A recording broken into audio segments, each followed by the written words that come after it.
If you're looking for a ray of hope surrounding the future of hunting, you just might find it in Alex Mamer. She has the instincts of a hunter, the soul of a hunter. She is a hunter. This is Midwest Outdoors editor Mark Strand, and by luck of the draw, I was matched up with Alex in spring of 2013 during the mentored youth turkey hunt put on by the National Wild Turkey Federation and Minnesota DNR. By cruel fate of the draw, we got stuck with extremely cold temperatures, wind, and fresh snow. Despite promising sign detected during a scouting mission, we saw and heard essentially nothing during that first hunt. Fast forward about 3 years and an email comes from Chris Mamer, Alex's mother, with photos, a proud parent describing her daughter's developing passion for turkey hunting. So we set up another hunt, this time so we could ask Alex what it is about hunting that captured her interest and drives her to ask her own permission, do her own scouting, and call up birds on her own. As we ponder why some people become lifelong hunters and others don't, hearing directly from Alex helps us understand why one new hunter has no plans to ever give up the pursuit.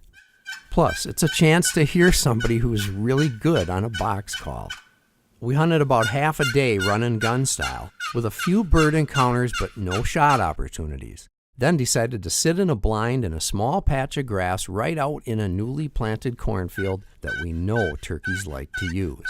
We called every once in a while just in case, and the downtime became one of my favorite conversations ever about hunting. Let's listen as a young hunter describes her own path through the gates and into the chase. Oh, and stick around for the end because something big happens. What was it about turkey hunting that became kind of interesting to you, even though you didn't have what we would call like a real successful outcome on the first hunt? Yeah, my first introduction to turkey hunting I wouldn't say it was bad. I just didn't have any interaction with turkeys at all, so I really didn't know what it was all about. But the next year my dad actually pressured us into, really convinced us, both my sister and I, to hunt again. He initially got us back, or I shouldn't say back into it, he kept us going. Right. And really just made it just important, and he helped us pack all our stuff, and he helped us find calls and shells and get guns ready. And even though my dad pushed us into doing it, I ended up going with Gage and hunting with him. Tell us about the first time that you actually got a turkey or worked one, or when you finally had a good interaction with a turkey. What was that like for you? Well, my very first interaction with a turkey was when Gage and I were hunting, and we went in the morning, and we were just going to sit right by the roost and kind of get them in between the roost and the field in the woods. We're sitting in the woods about no more than 50 yards away from where they're roosting. Nice. Well, Gage took a wrong turn and took the wrong path, and we ended up right underneath the roost, and I didn't know it. I was just stumbling along behind him. And because at that point I didn't understand how quiet you actually had to be. And Gage looked up and he just froze. So I stopped right behind him, and he told me to look up, and I looked up, and it was one of the coolest things I've ever seen. There's probably 30 hens roosted in the tree right above us. All these big blobs. Yep. And well, at that point we could kind of make out what they looked like, and they're all looking right down at us. Oh, so it was not pitch black dark then. We got in a little late. Got ya. And that was my first interaction, and it was so cool to see these big birds up in trees like that. And so we backed up and went around and waited. We waited probably a half hour, and then we started calling, and that's when the toms started calling back to us, and there's 5 of them. And they're just going crazy. They're just gobble after gobble, interrupting each other, interrupting us. Oh, wow. So this must have been in April, I would guess, right? Yep, early. Mm-hmm. And they got down, and they ran over to us. They got there in 2 seconds flat. I was not ready for them. Really? So your gun's on the ground next to you? Yeah, I was just laying across my lap, and because Gage was like, oh, they might meander over to us, and they ran. Wow. So They came in pretty quick. And Did you see them as they were coming in? Do you have a memory of... I could see their heads poking through the brush. Okay, so they weren't stopping to strut or anything. No, they ran right into us. So you just saw these heads. Mm-hmm. Yep. Were they all red? Did you see the white of the skull cap, or what did you see? Do you remember? I guess a mix of both. I saw a couple red, couple white, and the one, well, Gage actually picked out the one that I shot at because I could only see their heads, but the angle Gage was at, he could see their bodies.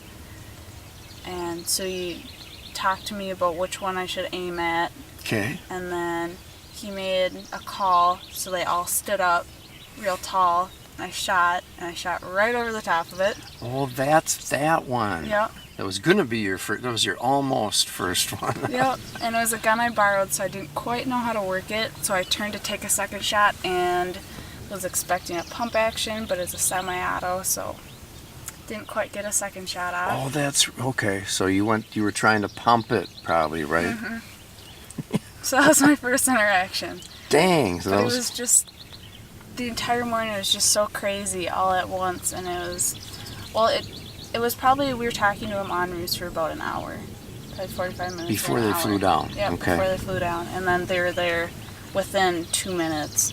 So they weren't on the ground very long before they got to us. But And how was that? What was that like for you? Do you remember, did it kind of light something in you? Like, wow, this is really cool. I could get used to this, or what? Yeah. What did it do for you, or how did you react to it? well, I was shaking like a leaf because I was so nervous.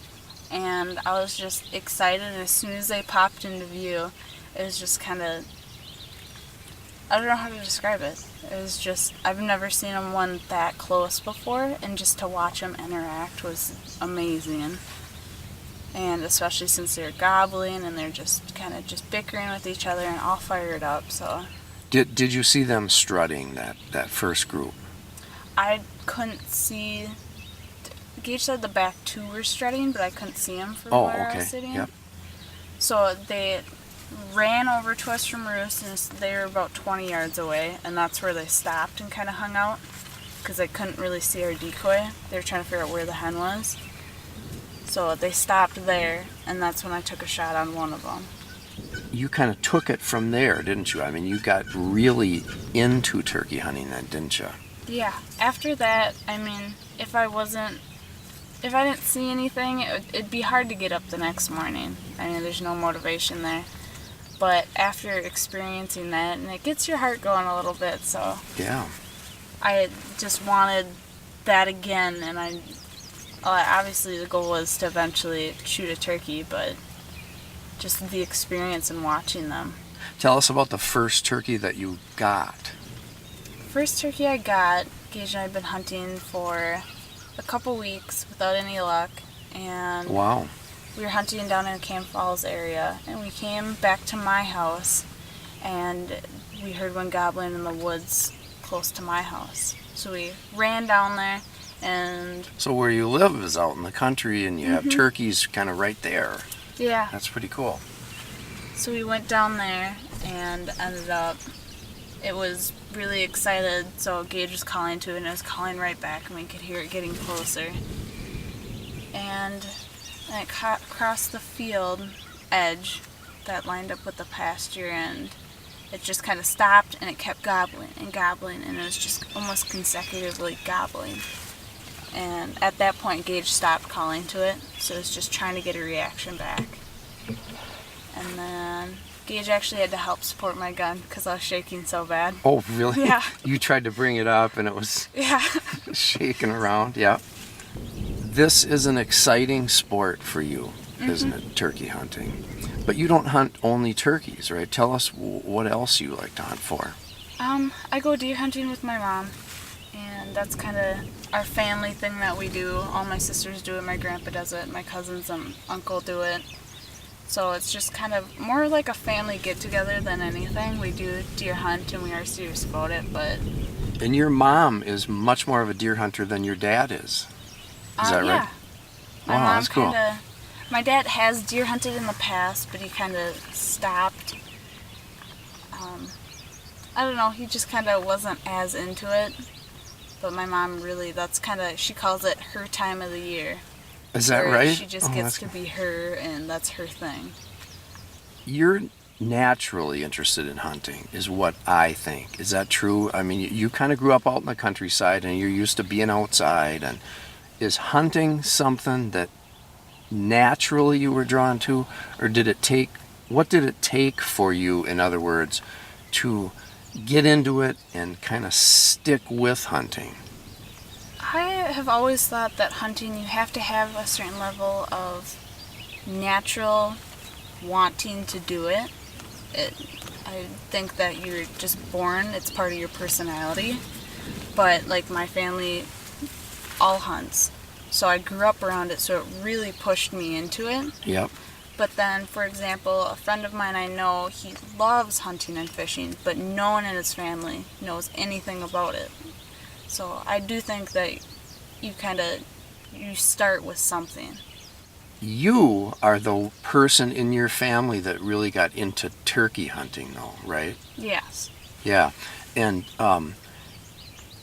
tell us about how you do it now, because I think it's really cool that you'll actually go out and get your own permission, and you'll go by yourself. You actually want to go by yourself and make all the decisions about what to do, when to call, when to not call, when to move, when to stay put, and all that. How did that all develop within you?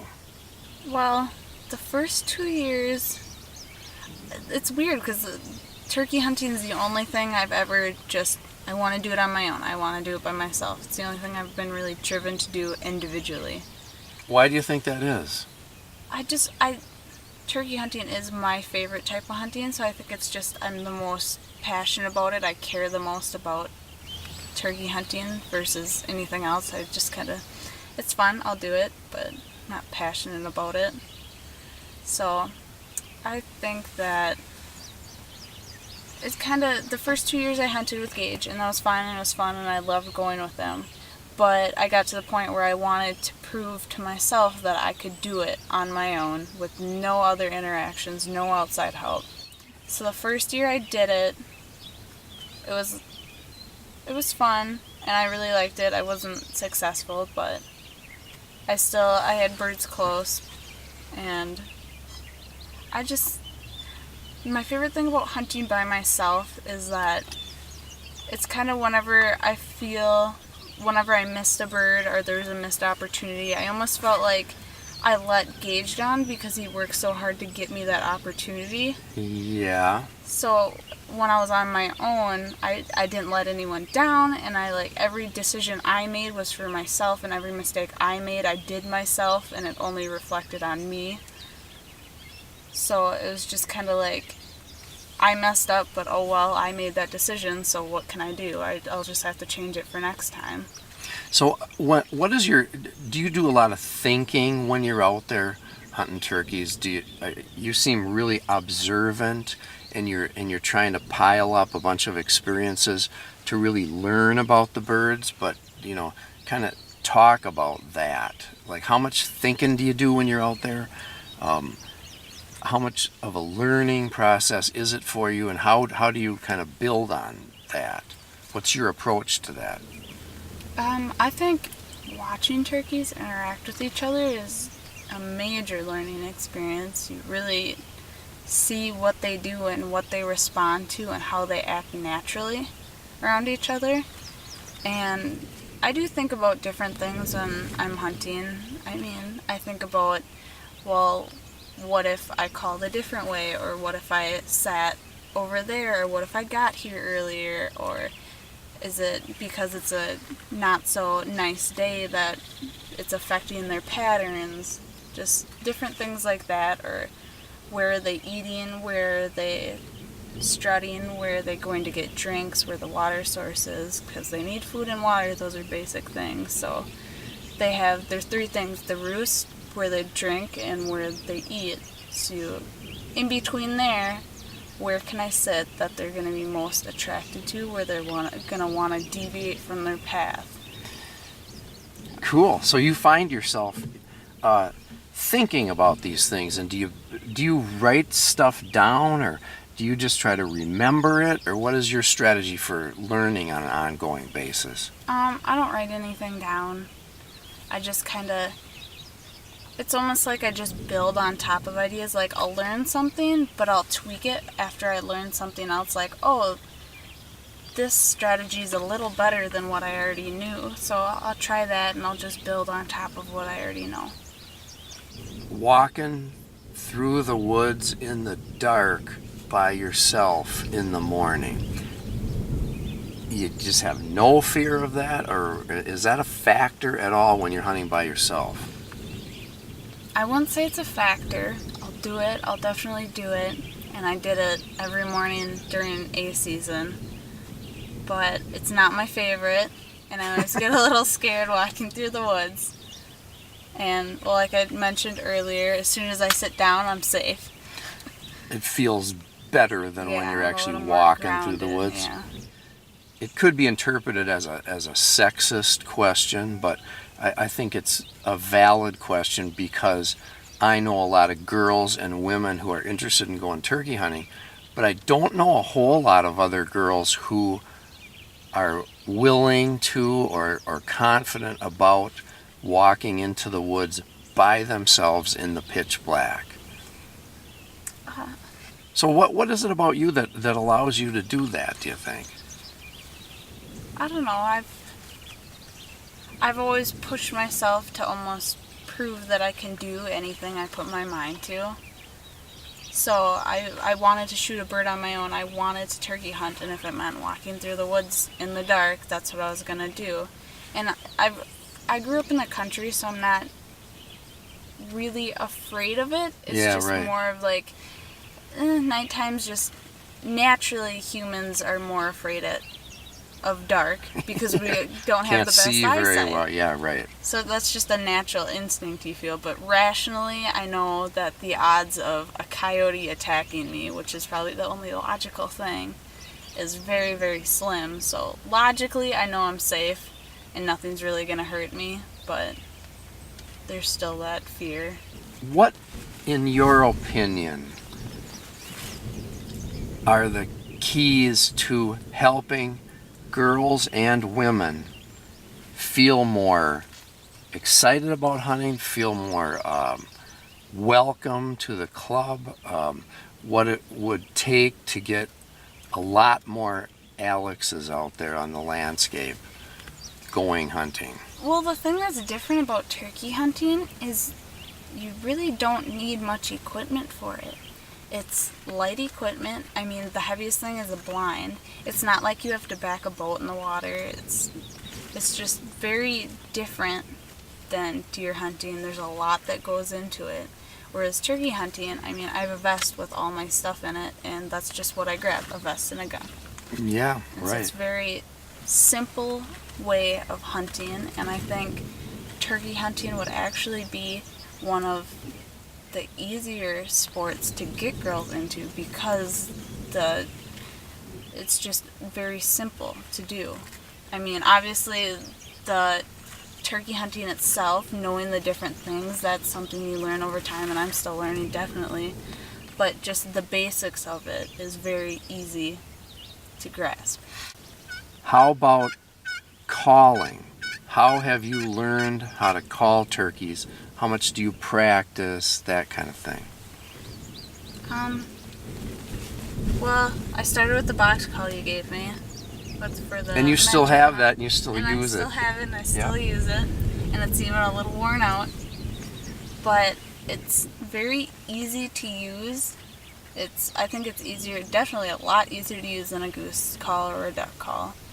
And how I learn is I just mimic what I hear. If there's a hen talking at me, I just mimic back what she's saying. And then pay attention to what kind of a response you get from her, etc., right? Yeah, I mean, if she gets more aggressive, I get more aggressive. If she backs down a little bit, I'll go softer. And because I don't want to scare her away. I don't want her to think that I'm more dominant than she is. So it's a little bit of, I want to say, common sense in what I hear. And you've had some pretty good success, haven't you? Mm-hmm. Calling turkeys right to you. Yep. Like I said, when your mom got back in touch with me, she sent me some pictures of, I think, 2 birds in a row that you had gotten. Mm-hmm. And then now you've set your sights on doing the entire thing yourself, including getting permission, right? Mm-hmm. So tell us about what it was like for you the first time you went and knocked on the door and you were the person who was there to ask permission to hunt. Well, I started just scouting around in areas I kind of knew there were turkeys, and when I saw them, and I saw them there the next day, then I found out who owned the property, went and found where they lived. How'd you find out who owned the property? There's on the DNR website, Mm-hmm. there's a land map, and then you can pull up the name, and then just, I think the address comes up too. It does come up, yep, where they live. So I just went around knocking on houses. Some weren't successful, some were never home, it seemed, when I went to ask. Was that easy for you to go up and knock on the door?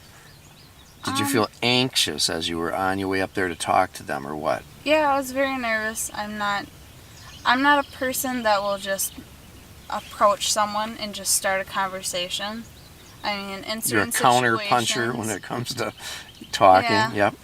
In certain situations I will, but I'm definitely not one that can just strike up a conversation with anyone. So it was very hard to I was on the way there, I was kind of practicing what I was going to say and how I was going to react and stuff like that. And something my mom's always told me is the worst I can say is no.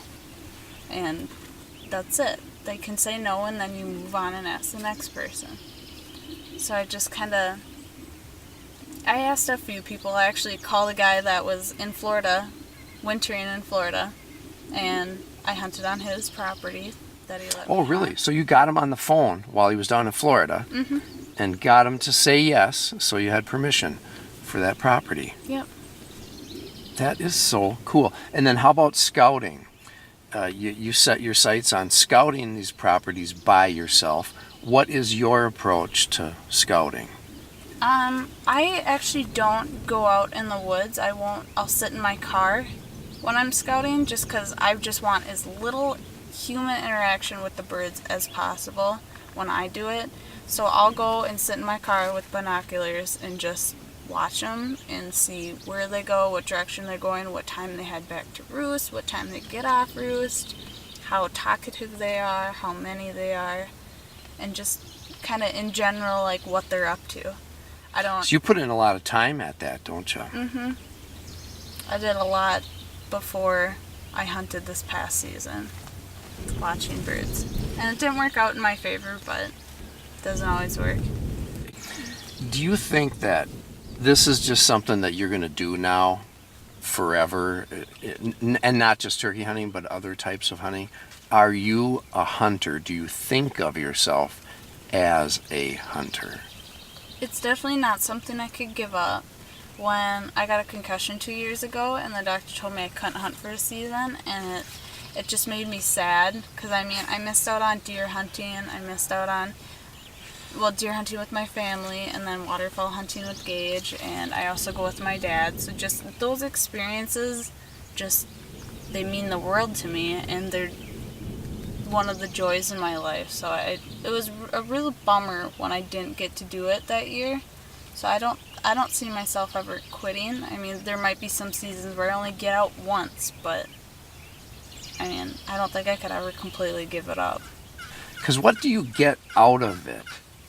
What is the payoff for you? What's the most enthralling or the most exciting part of hunting to you? I'd have to say the most exciting part is about the 10 seconds before I shoot the animal. It seems like it's that moment where time stands still and just kind of a million things happen at once, and everything comes together, and it's just that satisfaction of knowing you did not everything right, obviously. It could have been a complete fluke, but in your head you did stuff right for that hunt to be successful. And a lot of things can go wrong in hunting, and that's why they call it hunting and not shooting, because you can't just go out, I mean... And orchestrate, Yeah, you right. can't create something. You can't just organize Mother Nature, so... What would you say to, like, let's say your friends or other women who, they're not hunters right now, and maybe they've got a little bit of an interest in it.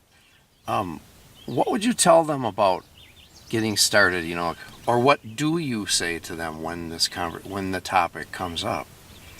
Well, I definitely leave out the mornings where I sit for 8 hours and don't hear or see anything. Nothing happens, yeah. Or the cold days, or the days just where downpours. I usually leave out the bad days, because if someone's initial introduction into hunting is negative, they're never going to pick it up. You need the positive reinforcement constantly for hunting, and especially with anti-hunters, you just got to make light of everything. So with my friends, I'm the only one that hunts, and they kind of get it, kind of don't. I have some friends that are more interested in what I have to say than other friends, and some of them think it's gross, and others just kind of, they wouldn't do it themselves, but they don't really care. And I think that is a contributing factor for girls getting into hunting, is not to be stereotypical, but girls don't like to get dirty.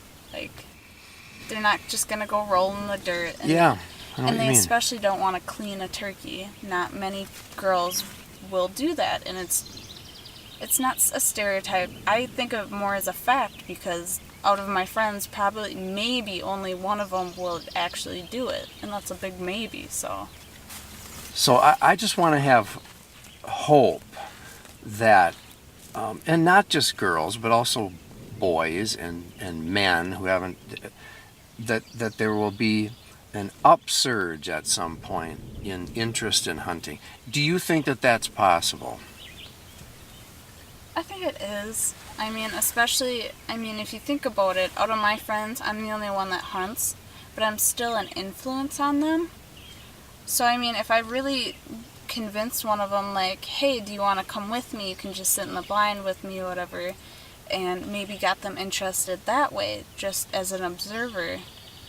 I think it's the influence you have on the people around you that may not hunt is the most important. Do you feel comfortable in that kind of a role, almost like a spokesperson on behalf of the sport? Do you sometimes adopt that when you're talking to your friends or anybody else? Yeah, especially with my friends, just because none of them hunt, so I kind of feel like I'm their window into it. I don't know how to elaborate on that, but just kind of...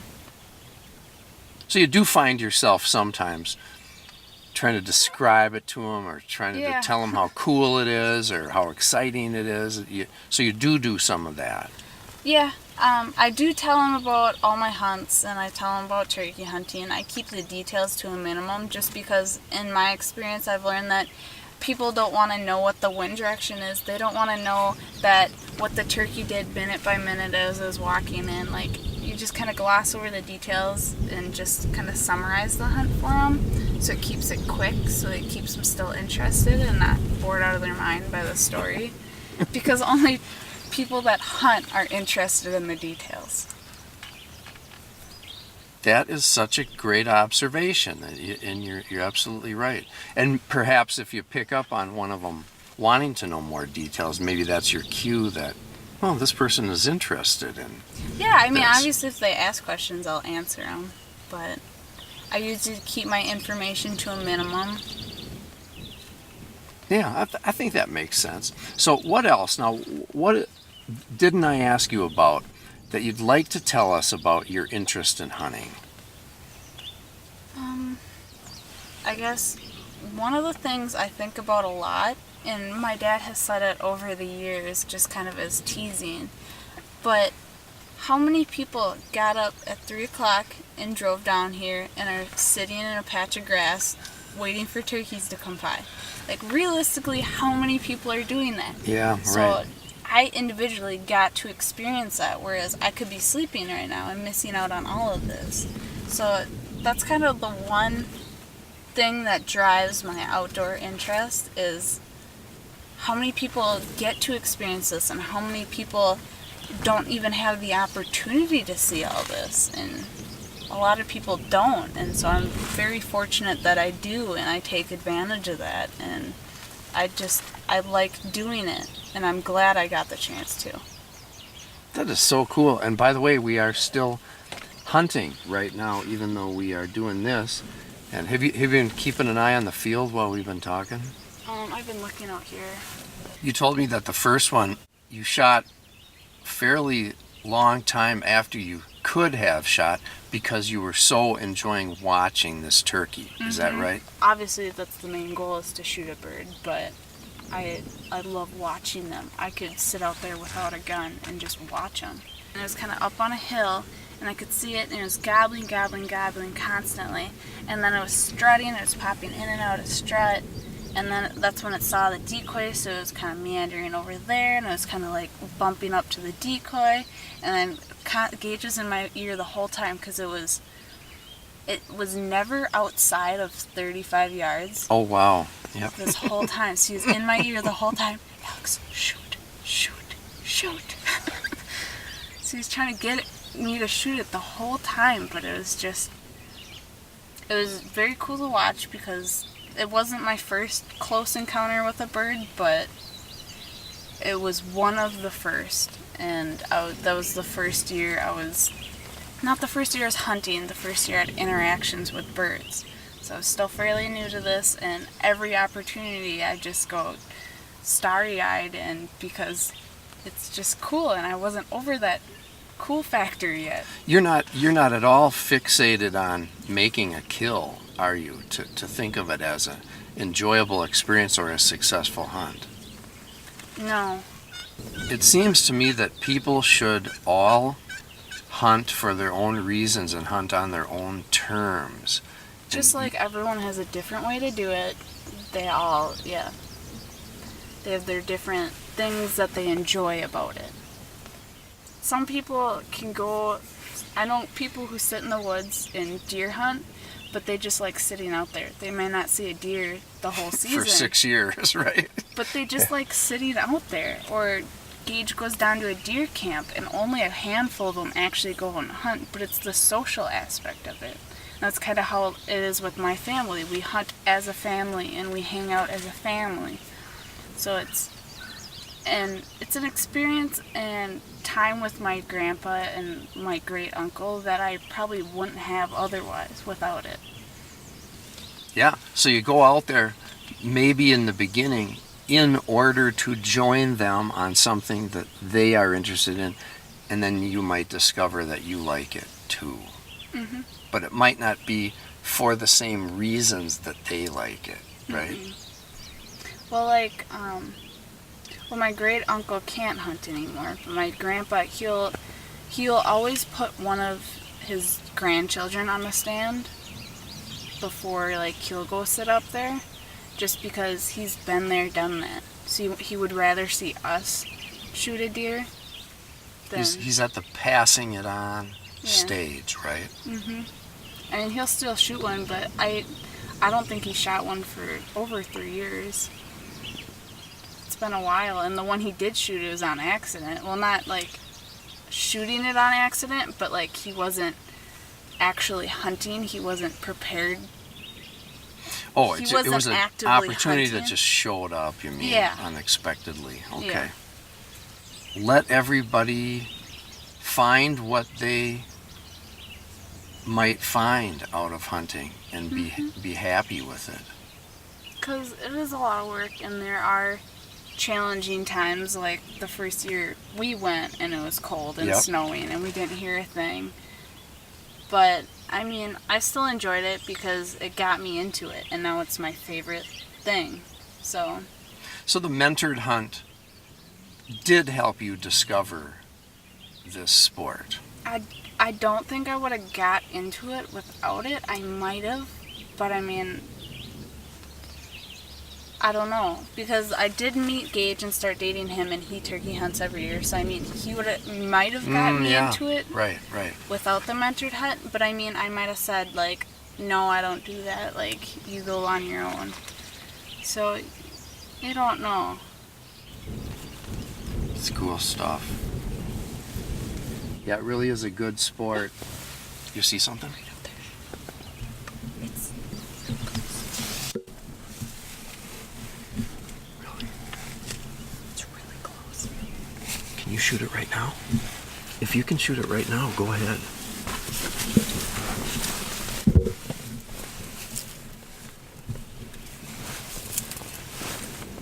If you don't think he's going to come all the way to this window. He's strutting. Is he coming to us, though? Yep, he's walking straight at us. Okay.